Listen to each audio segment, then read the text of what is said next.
Arena. Ayan na po mga kaibigan ang ating third riders. Third hit mga kaibigan.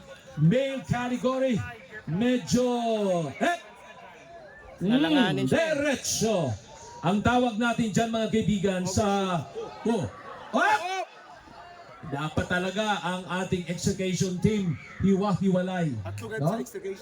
Tamang-tama, meron parang sinalo ng extrication team. Maraming salamat extrication team.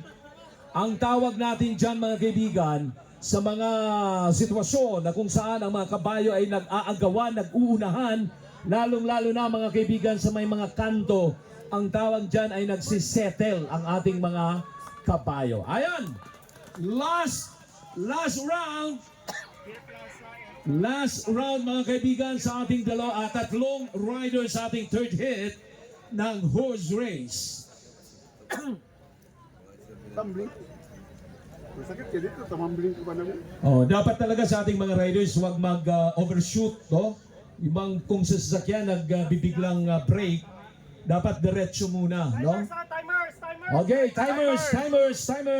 Malapit na sa finish line, timers.